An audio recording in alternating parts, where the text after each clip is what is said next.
Bonjour à tous, bien-aimés. Je voudrais partager avec vous quelques pensées autour de ce que Jésus nous demande, de ce que Jésus te demande en tant qu'enfant de Dieu vis-à-vis de tes ennemis et vis-à-vis de mes ennemis.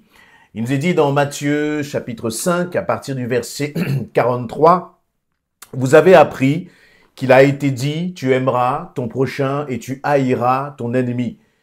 Eh bien moi je vous dis, aimez vos ennemis, et priez pour ceux qui vous persécutent.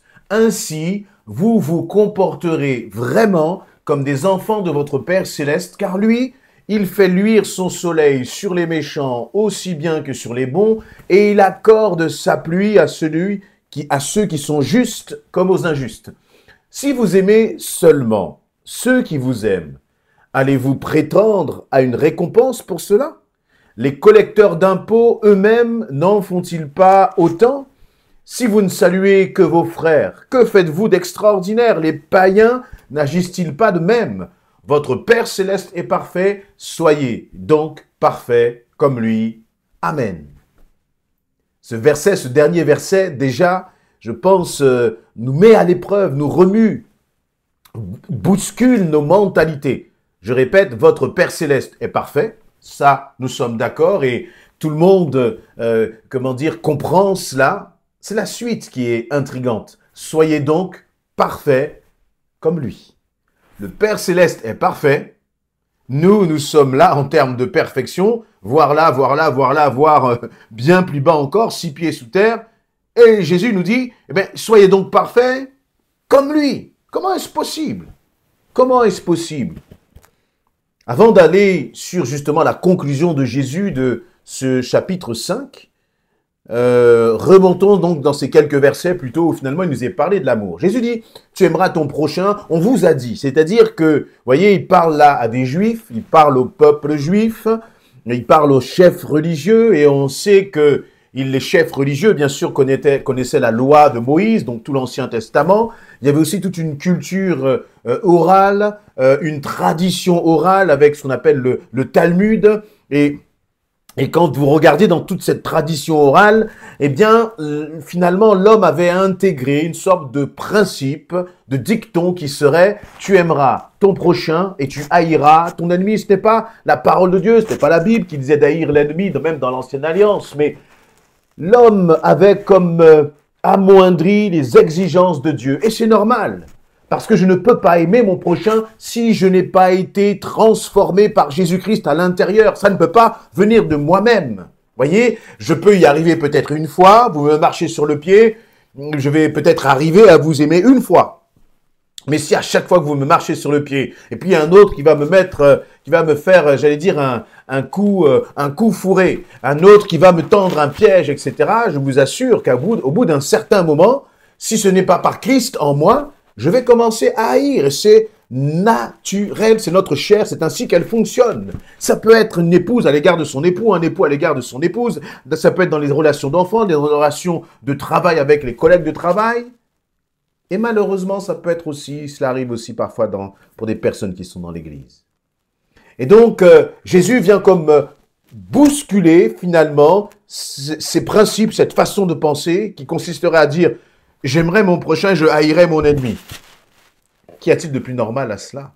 Je veux dire, c'est tout ce qu'il y a de plus naturel au sens charnel du terme. Mais au verset 44, Jésus va changer la donne. Il va renverser ce principe en disant « Moi, je vous dis, aimez vos ennemis et priez pour ceux qui vous persécutent. » Aimez vos ennemis, on l'a tellement intégré, on connaît tellement ce verset par cœur que finalement, on n'y réfléchit plus beaucoup. Et on sait qu'il faut aimer nos ennemis parce que Jésus nous a aimés et lui, il a aimé même ceux qui le maudissaient, même ceux qui le haïssaient. Et donc, nous savons que nous aussi, nous devons aimer nos ennemis, nous le savons. Maintenant, le mettre en pratique, c'est compliqué, c'est tellement compliqué qu'on va plutôt jouer parfois la carte de l'indifférence à l'égard de nos ennemis. Quelqu'un qui te veut du mal ou quelqu'un qui t'a fait du mal. Vous voyez, parfois on nous fait du mal, mais c'est pas volontaire, il y a une partie peut-être inconsciente, mais quoi qu'il en soit, une parole nous a blessés, une attitude nous a blessés.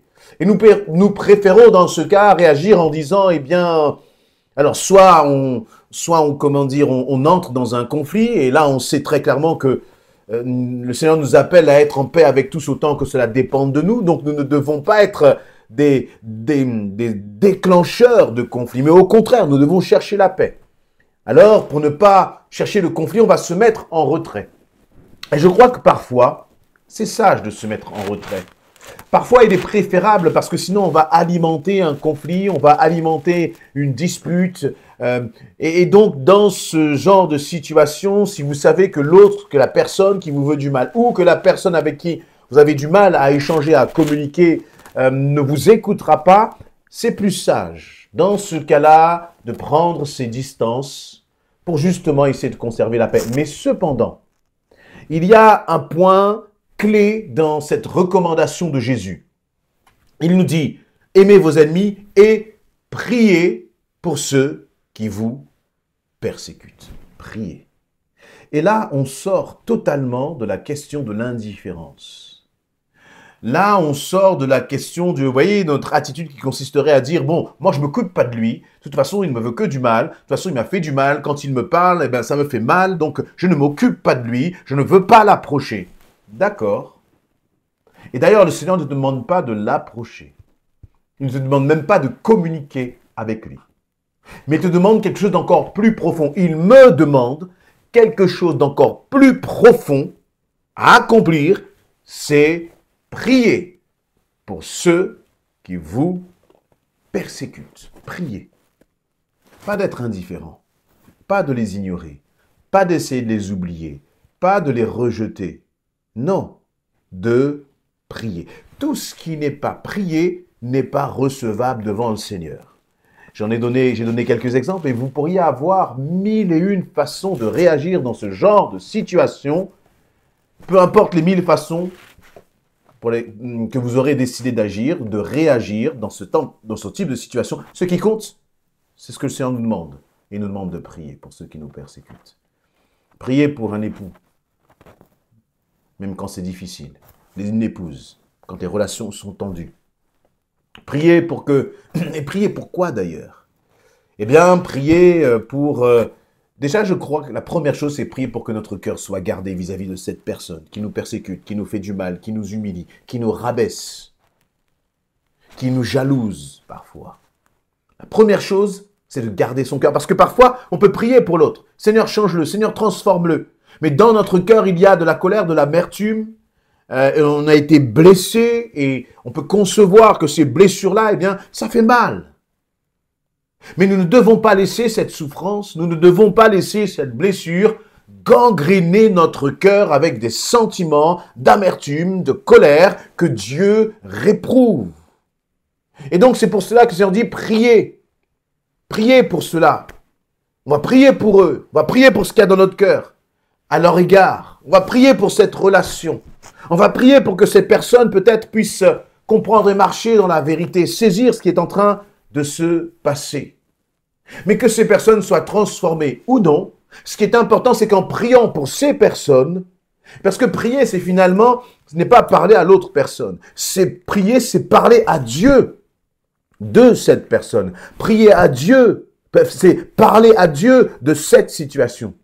C'est parler à Dieu de ce qu'il y a dans notre cœur vis-à-vis de cette situation. Et finalement, en parlant à Dieu, eh bien Dieu te parle. En parlant à Dieu, le Saint-Esprit te parle. Et lorsque le Saint-Esprit te parle, justement, il va amener une transformation dans ton cœur. Un apaisement à l'égard de cette personne, à l'égard de cette situation. Et finalement, tu vas reprendre le dessus. Tu ne vas plus être dominé par ta chair, par tes réactions, mais le Saint-Esprit va te permettre de dominer sur tes réactions, sur tes sentiments, sur tes émotions. Et c'est là que tu vas développer le fruit de l'esprit, la maîtrise de soi, la patience, parce qu'il faudra beaucoup de patience. Tu vas développer de l'amour à l'égard de cette personne malgré la persécution. Voyez? Et le Seigneur nous demande donc de prier. Et c'est là que se passe quelque chose d'extraordinaire. L'extraordinaire, c'est au verset 45, lorsque Jésus dit « Ainsi, vous vous comporterez vraiment comme des enfants de votre Père Céleste. » Et j'aime la notion de se comporter. Il ne suffit pas de dire « Seigneur, je suis enfant de Dieu, tu es mon Père » et de le louer, de le chanter, de le danser. Non, ça ne suffit pas. Ce qui compte aux yeux de Dieu, c'est que notre déclaration, en chant, en louange, en danse, comme tu veux, eh bien que cette déclaration se manifeste par un comportement, par une conduite. Et cette conduite, elle ne se manifeste pas à l'égard de ceux qui nous aiment. Parce que aimer ceux qui nous aiment, eh bien, il n'y a rien de différent avec des païens. Mais par contre, aimer ceux qui me haïssent, aimer ceux qui me persécutent, aimer ceux qui veulent me faire du mal, et je parle bien d'aimer, parce que c'est ce que Jésus dit. On pourra toujours dire, c'est dur, c'est difficile. Oui, c'est dur, oui, c'est difficile, mais c'est ce que le Seigneur nous demande. C'est ce que le Seigneur attend de ceux qui se réclament comme étant enfants du Père Céleste. Il nous réclame de nous comporter ainsi. Il ne nous réclame pas de parler de cela. Il ne nous réclame pas d'écouter des prédications. Il ne nous réclame pas, non, il nous dit, comporte-toi de cette façon à l'égard de tes ennemis.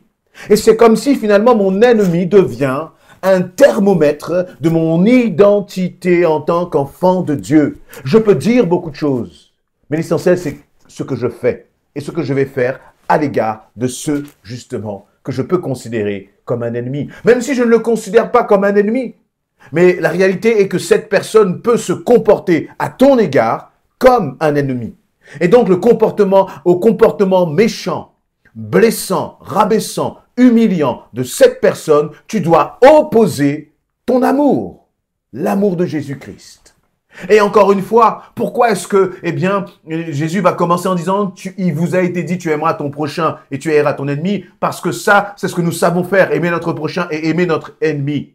Et donc, Jésus ne nous dit pas que nous seuls, nous aurons la force d'aimer nos ennemis. Non, et c'est comme s'il dit, avant c'était comme ça. Maintenant, moi Jésus, je suis là. Maintenant, moi Jésus, je veux entrer dans vos vies. Et si moi Jésus, j'entre dans vos vies, je vous donne la capacité d'aimer comme vous n'avez jamais aimé auparavant. Je vous donne, Jésus dit, c'est comme si Jésus disait, je vous donne la capacité d'aimer d'une façon extraordinaire, d'une façon divine, d'une façon miraculeuse. Et c'est comme cela que l'on peut comprendre donc le verset 48 qui nous dit, votre Père Céleste est parfait, soyez donc parfaits comme lui. Oui, parce que si tu laisses Jésus agir en toi, eh bien ta chair va diminuer, tes passions vont diminuer, ton mauvais caractère va diminuer, ma chair va diminuer, mes passions vont diminuer, mon mauvais caractère vont diminuer. Et finalement, eh bien je vais de plus en plus ressembler à Jésus-Christ. Et tu vas de plus en plus ressembler à Jésus-Christ. Finalement, ressembler à Christ,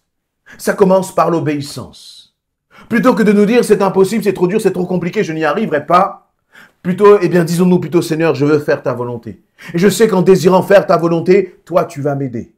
On va peut-être me marcher une fois sur le doigt de pied, 2 fois sur le doigt de pied, je vais me mettre en colère 2 fois, mais à la 3e, Seigneur, je sais que tu vas m'aider. Je sais, Seigneur, que je vais pouvoir manifester de l'amour. Et je sais que je vais pouvoir prier justement pour celui qui m'a fait du mal.